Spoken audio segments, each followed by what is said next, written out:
대처의 철의 여인을 보기 전에 조금 좀 알아두면 좋을 만한 내용을 좀 알려주기 위해서 녹음을 이제 합니다. 막상 마이크 켜놓고 녹음기 켜놓고 얘기하려니까 내가 지금 뭐 하는 짓인가 싶긴 한데, 그래도 뭐 일단 좀 알고 보면 영화가 조금 더 느껴지는 바가 더 있기 때문에, 마침 또 예전에 그 만든 자료도 있고 해서 말씀을 좀 드리려고요.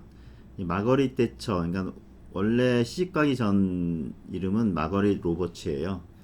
사인을 할 때 대처라고 안 하고 이제 로버츠라고 이제 하는 장면도 나오기도 하는데, 태어난 거는 이제 25년도에 태어났어요. 그때가 이제 어떤 때냐면, 그 노동당이라는 게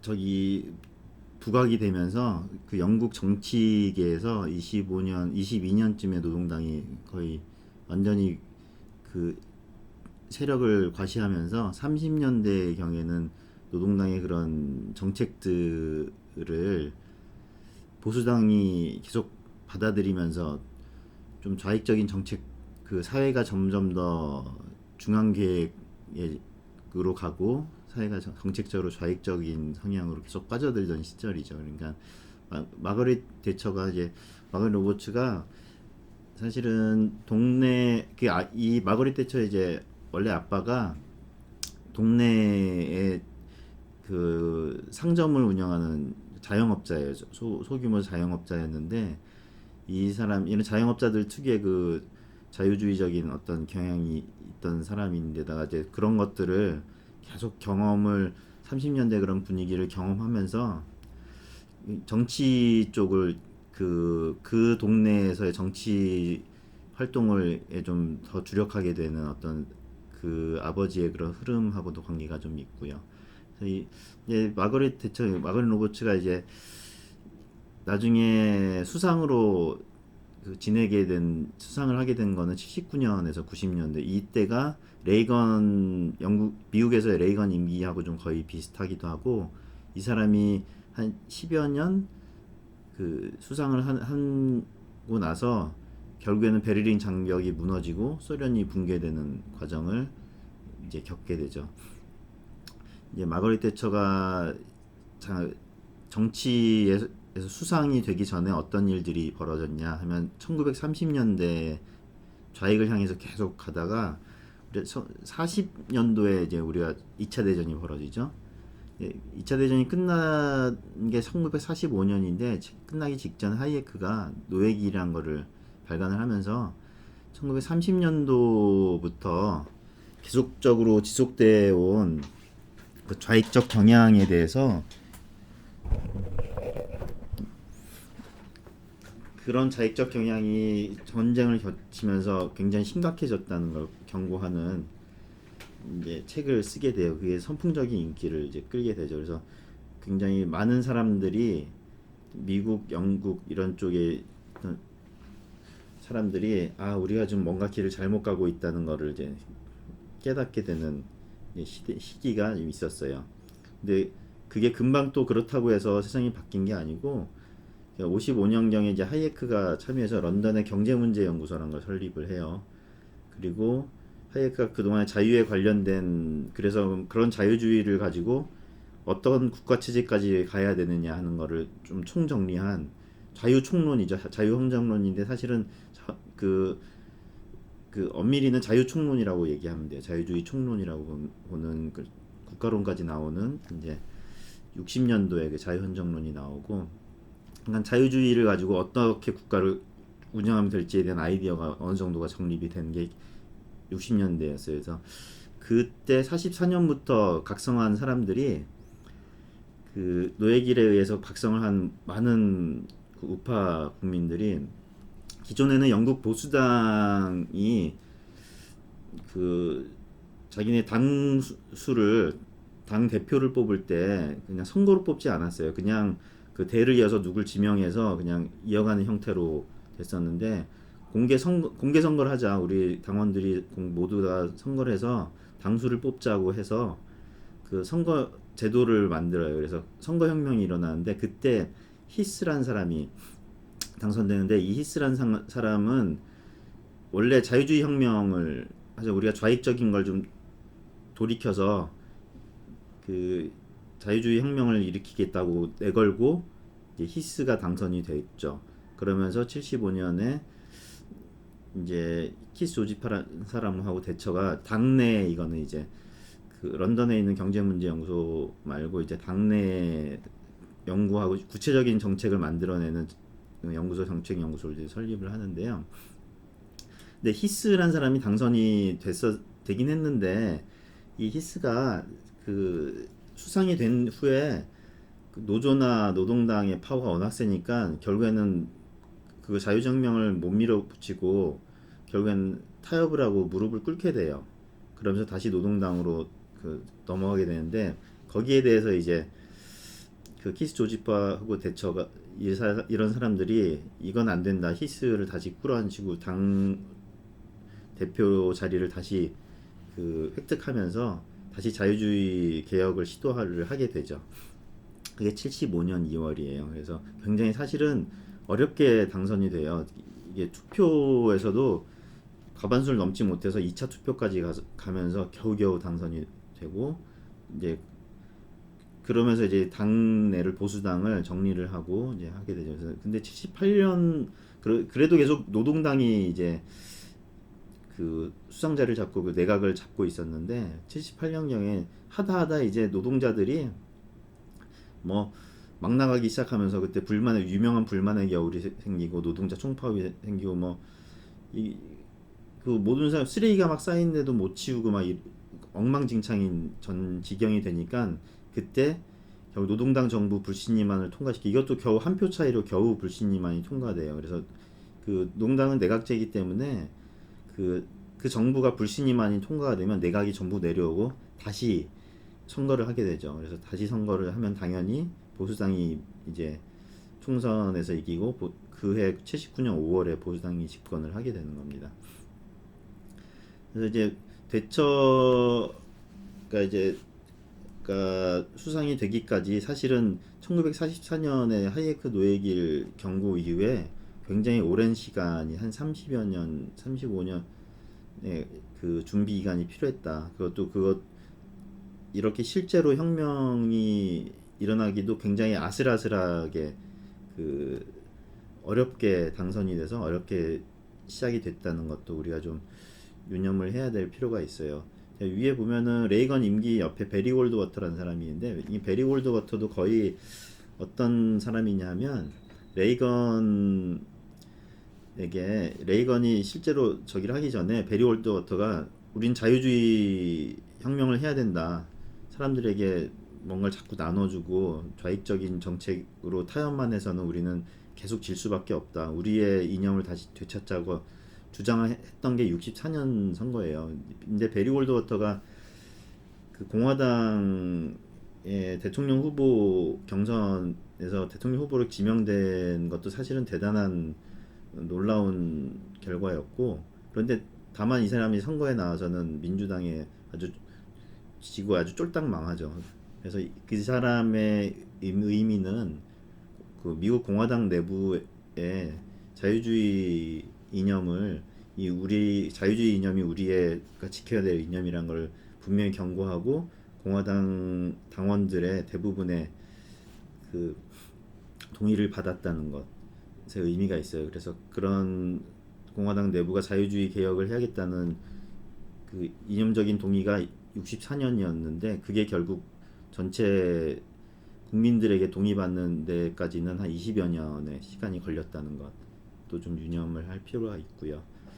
이게 구체적으로 대처 개인사를 보면 대처가 이제 2013년도에 사망을 하게 되는데 임기는 90년도까지 이제 임기를 하게 되고 퇴임 당시 나이가 한 65세였고 남편이 한 10살 연상인 사람이에요. 이 사람이 그 영화에 보면은 굉장히 자상하고 사실 그 당시 기준으로도 굉장히 여성을 밀어주기 위해서 그 부인을 정치인으로 밀어주기 위해서 모든 걸 희생한 그 사람이었고, 오히려 가만히 보면 이제 보수 쪽 사람들이 의외로 민주당이나 뭐 좌익 쪽 사람보다는 보수 쪽 사람들이 굉장히 이런 남녀 평등이 실제로 구현되어 있는 모습들을 많이 봐요. 그래서 아무튼 이 사람이 2003년경에 남편이 이제 사망을 하는데, 뇌졸중을 조금 앓고 난 다음에 치매 증상이 시작된, 남편이 사망한 후에는 치매가 급격하게 진행이 되면서 남편 사망 후에는 이제 거의 연설에서 실수를 하게 될까봐 이제 연설도 못 하게 되기도 하고, 결국에는 이제 2005년경에 영화에도 딸이 좀 나오는데 치매를 이제 심하게 앓기 시작했다고 공개를 하게 되죠. 그래서 2008년도 9월 21일부터 그 날짜가 이제 영화의 시간인데, 그게 어떤 시대냐 하면, 일단 사회주의 국가들은 몰락은 했는데 새로운 테러리즘이 대두가 되는 거예요. 그 극단적인 그 종교 세력이나 이런 사람들이. 그래서 9월 20일에 파키스탄 호텔 폭탄 테러 그 기사가 나오는 장면이 좀 있습니다. 그래서 그거는 나중에 한번 관련된 내용 한번 좀 찾아보시면 도움이 될 거고요. 이 테러 소식이 신문에 나오는 장면은 굉장히 의미가 있어요. 왜냐하면은 이 사람이 테러와의 전쟁을 계속, 그 테러와 싸우면서 계속 임기도 끌어오고 나라도 끌어온 것이기 때문에요. 그래서 거기에 대한 건 조금 좀 설명을 더 뒤에 드릴게요. 그래서 마거릿 대처의 영화에 대한, 이제 철의 여인 영화에 대한 내용을 조금 좀 말씀을 드리면, 개봉이 2011년이에요. 대처가 죽기 전에 개봉을 했죠. 근데 대처는 실제로 영화를 보지 않고 자녀들도 끝까지 보지 않았다고 하고, 이제 대처를 지지하는 사람들도 이 영화가 좀 대처를 굉장히 그 히스테릭한 좀 사람으로 그렸다고, 오해하게 그렸다고 해서 굉장히 싫어했다고 하는데, 저는 글쎄요, 이 영화가 꼭 그렇게 안 좋은 시각으로 대처를 그렸다고 좀 보진 않고, 그래서 아무튼 이 영화의 핵심 주제는 끊임없이 변하지 않는, 타협하지 않고 변함없이 자기 자리를 지키면서, 그러면서 고통을 겪으면서도 계속 지키면서 뭔가를 바꾸고, 그렇지만 그 개인적으로는 굉장히 힘든 삶을 살면서 굉장히 그 여자의 삶으로 좀 무언가로 복귀한다는, 좀 대처의 인생, 좀 힘들었던 인생에 대한 그 뭐라고 해야 되지, 우리 나름의 어떤 좀 축복을 기원하는 영화라는 느낌이 좀 있었어요. 그래서 이 대처 인생을 보면 그 아버지란 존재, 자기의 정체성, 무언가를 해야 되겠다는 정체성을 만들어준 그 동네 정치인이었던 아버지의 모습, 그리고 항상 자기를 정신적으로 지켜줬던 남편, 그리고 자기 삶의 희망이었던 아들, 이 세 남자가 굉장히 인생에 소중한 남자인데, 하나씩 보면은 자기 인생에 소중했던 그 남자들이 하나씩 자기를 떠나가요. 그래서 결국에는 잠깐 어머니의 존재랑이 잠깐 그 영화 초반에 잠깐 비춰지는데, 그 부분이 사실은 굉장한 의미가 있다고 봐요. 어머니가 그 대처를 바라보는 설거지를 시키면서, 그리고 또 그 대학에 입학 허가를 받았을 때 그 어머니의 눈빛, 그리고 어머니가 계속 집착하는 설거지, 그런 것들에 대한 것이 과연 대처 인생, 그리고 대처가 살아온 정치 인생에서 그런 것들이, 그런 여성의 삶이 과연 별개의 것이었을까, 그런 거에 대한 좀 생각을 좀 하면서 영화를 볼 필요가 있어요. 그리고 마지막 장면에서는 특히나 그 주변의 소리 변화에 대한 것도 좀 한번 좀 유심히 이제 보면서, 그 대처 개인 인생이 어떤 그 종교를 가지게 되는 것인가에 대한 것 좀 한번 좀 유심히 보면 좀 감동이 좀 느껴지는 면이 있을 겁니다.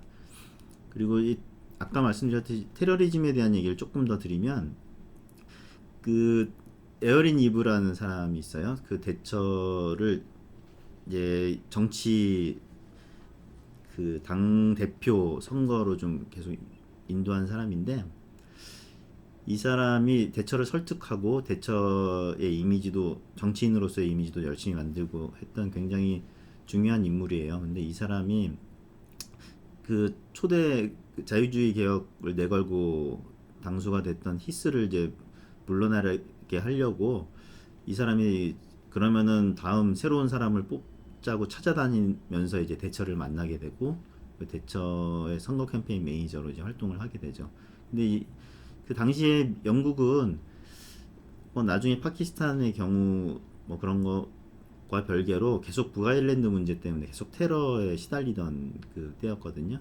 그래서 이 사람이 사실은 그 그림자 내각이라는 게 있는데 원래 내각제는 여당이 그 저희 뭐 내각이 불신임을 당하면 바로 이어서 새로운 내각이 구성돼야 되기 때문에 여당 그 권력을 잡지 못하더라도 야당에서 이 사람은 우리가 그 권력을 잡으면 어떠한 일을 할 것이다, 무슨 장관을 할 것이다 하는 거를 미리 정해놔요. 그래야 뭔가 갑자기 내각이 그 바뀌더라도 그 업무의 연속선상이 끊어지지, 나라가 굴러가는데 그 문제가 생기지 않기 때문에. 그래서 그림자 내각이라는 거를 야당 시절엔 보통들 갖고 있는데, 그래서 북아일랜드 담당 장관으로 이제 나름 정해서 있었는데, 대처 내각이 이제 설립이 될 것이 거의 유력해지니까 그때 이제 테러를 해서 이 사람을 이제 사망을 시키죠. 굉장히 어떻게 보면 대처를 지도자로 만든, 대처를 그 이끌었던, 대처의 정치 인생을 초반에 많이 이끌었던 중요한 기댈 수 있는 사람이었는데 갑자기 이렇게 사망하고 대처가 거의 외톨이 같은 상황으로 좀 되죠. 그리고 임기 중에도 호텔 테러를 또 당하게 돼요. 이것도 또 마찬가지로 이제 그 북아일랜드 쪽 사람들인데, 그게 이제 감옥에 수감이 돼 있던 IRA 요원들이 이제 뭐 여러 가지 요구 사항을 내걸면서 단식 투쟁을 해요. 근데 대처 내각에서 그거를 끝까지 타협을 안 해줘요. 그 단식하다 죽어버려요. 그래서 이 사망하고 여기에 대한 좀 복수를 한다고 해서 이제 시한폭탄을 장착했다가 사망을 하게 되죠. 근데 시한폭탄이 사실은 침대 쪽에 있었는데 대처가 늦게까지 좀 일을 하는 바람에 사망하지 않고 겨우 살아나게 되죠. 근데 굉장히 그 당시에 보수당 고위인사를 포함해서 굉장히 많은 사람이 죽고 다치는 큰 테러였다고 해요. 근데 끝까지 그래도 양보를 안 하고, 그래서 결국에는 타협하지 않은 바람에 그 북아일랜드 문제가 어떻게 보면은 그쪽에서 북아일랜드 측에서 그 무릎을 꿇으면서 대처 임기 이제 마칠 때쯤에는 오히려 그 굉장히 협의가 되고 그 평화롭게 해결을 끝맺음을 지을 수가 있었죠. 1998년도에 벨파스트 협정을 맺어서 결국에는 평화 조약을 체결하게 되죠. 대처 퇴임한 이후의 사건이에요. 근데 이런 일이 생길 수 있었던 거는 사실은 굉장히 타협하지 않고 끝까지 원칙을 지켰던 그 지도자가 있었던 때문 아니었을까 하는 좀 생각도 좀 있고요. 영화 속 장면들을 조금 좀 볼 필요가 있는데요. 이거 조금 놓칠 수 있는 부분이라, 영화 제일 초반에 보면 그 동네 삼정에서 이슬람 음악이 막 나오거든요. 주인도 이슬람계로 추정되고. 근데 좀 그 이미 그 당시 보면 영국이 굉장히 다인종의 어떤 사회가 좀 되고 있고, 그런 상황에서 웃기는 게, 또 뻔뻔하게 새치기를 하는 거는 굉장히 그 백인 양복 입고 잘 차려입은 그 사회 기득권층이 돼 있는 백인이 또 뻔뻔하게 새치기를 하기도 하고, 그런 것들이 좀 굉장히 좀 영국 사회의 어떤 그 당시의 모습을 보여주는 측면이 좀 있고요. 또 보면은 우유를 또 사는데, 대처 별명이 원래 우유 강탈자라고 하는데, 이게 무슨 의미냐면, 대처가 그 처음에 히스 내각 때 교육부 장관을 했었어요. 근데 그 교육부 장관 시절에 교육비가 워낙 지금 새 나가는 것도 많고 엉망이고 하니까 우유 무상급식을 대처가 이제 교육부 장관 시절에 폐지를 하면서 우유 먹고 싶은 사람이 그냥 알아서 돈 내고 사 먹게 그렇게 바꾸면서 그때 그 야당에서 이제 붙였던 별명이 우유 강탈자였어요. 그래서 근데 웃기는 거는 우유값을 또 대처가 그 상점에서 일했던 그 경험이 있었는지 물가에 굉장히 예민하고 잘 알고 있고 또 우유값이 얼마라는 것까지 정확하게 치매 상태인데도 알고 있는 모습이 또 의미가 있어 보이고요. 그냥 아까 이게 말씀드렸던 이제 파키스탄 호텔 얘기가 또 신문에 또 나오고요. 진주 목걸이, 진주 귀걸이 얘기가 또 있는데 이거는 제 주변에 있는 분들이 하도 귀가 따갑게 들었던 얘기라 진주는 이제 만들어질 때가 그 조개 진주 조개에 모래가 들어가야 이제 고통에 의해서 만들어지는 고통의 산물이거든요. 그래서 이제 보통 결혼식 예물이나 이런 뭐 예물로는 사실은 기피가 되는 경향이 있는데 쌍둥이를 낳고 나서 그 남편이 두 줄의 진주 목걸이를 선물을 하고 사실은 그걸 항상 애용하면서 그 대처의 상징물처럼 대처가 항상 이거 목걸이와 귀걸이 진주 목걸이와 귀걸이 하는 게 자기 상징처럼 그 자리를 잡게 되죠. 그래서 자기가 이 사람이 치매와 싸우면서 쓴 마지막 페이지 보면은 개인주의자들은 조개 속 모래와 같이 굉장히 까다롭지만 자유사회를 위해서 반드시 필요한 존재라고 그들을 굉장히 아껴야 된다는 말로 책을 끝맺음을 해요. 그러니까 이 사람에게 있어서 진주란 게 어떤 것인가 그리고 이제 그 진주를 태어나게 하는 개인주의자들의 존재에 대한 애정이 어떤 것인가를 좀 생각해 볼 부분이 있어요. 그리고 이제 포클랜드 전쟁 얘기가 나오는데 그 영화에 보면은 포클랜드 침공당한 게 대처가 군 예산을 삭감해서 침공당했다고 뭐 그런 얘기가 나오는데 사실과 다르고요. 그 대처 내각이 그 자리를 그 생기기 전에 이제 노동당에서 정부를 잡았을 때 그때 군 예산 삭감이 많았어요. 왜냐하면 보통 좌익 정부가 들어서면 저희 복지 쪽에 그 돈을 많이 써야 되기 때문에 군 관련된 예산이 굉장히 좀 삭감되는 경향들이 있는데 그 당시에 사실은 항공모함도 퇴역시키고 결정적인 요인이 사실은 항공모함이 퇴역하면서 굉장히 멀리 떨어져 있는 포클랜드 섬이 굉장히 취약해지게 된 거거든요. 그래서 사실은 그렇게 해서 전 노동당 정부에서 사실은 항공모함도 퇴역시키고 군 예산도 삭감을 한 건데 사실은 대처 임기가 1979년이고 파클랜드 전쟁이 82년이니까 이거는 조금 좀 사실과는 좀 다르죠. 그래서 이거는 오히려 사정 충돌 직후에 그 전에 포클랜드 침공이 일어나기 그 전쟁이 벌어지기 훨씬 조금 전에 충돌이 있을 때 오히려 대처는 뺐던 병력을 더 파견을 하고 더 강화를 했었어요. 그리고 마지막에 보면 제프리 하우라는 사람이 좀 안경 쓴 사람이 이제 배신을 하는 걸로 나오는데 이 사람이 사실은 영화에 나오는 것처럼 잠깐 뭐 그런 사람이 아니고 굉장히 대처의 1기, 2기, 3기 그 내각 때 계속 대처와 함께 하면서 굉장히 많은 일을 한 사람입니다. 그래서 이 사람이 배신을 결국에는 등에 칼을 꽂고 그것 때문에 이제 대처도 그 사람 사임 후에 대처도 사임을 하게 되는데 사실은 이 사람은 이제 나중에 이제 죽을 때까지도 그거에 대한 어떤 반성을 하는 그런 인터뷰나 이런 걸 하지는 않았어요. 그래서 아무튼 굉장히 이렇게 의미 있고 가까이 있던 사람이었다. 그래서 이 사람의 사임하면서 얘기한 그 발표한 내용에 대처가 사실은 굉장히 충격을 받을 수밖에 없었다는 건 좀 알고 보시면 좋고요. 또 재밌는 거는 대처가 보수당 중진들이 모여서 대처를 몰아내자고 이제 할 때 회의하면서 나왔던 얘기가 사실은 그 똑같은 내용이 대처가 그 앞전 당수인 히스를 물러나라고 공격하면서 했던 발언들이에요. 그래서 사실은 누군가를 끌어내릴 때 하는 그 공격하는 논리들은 사실은 다 똑같다.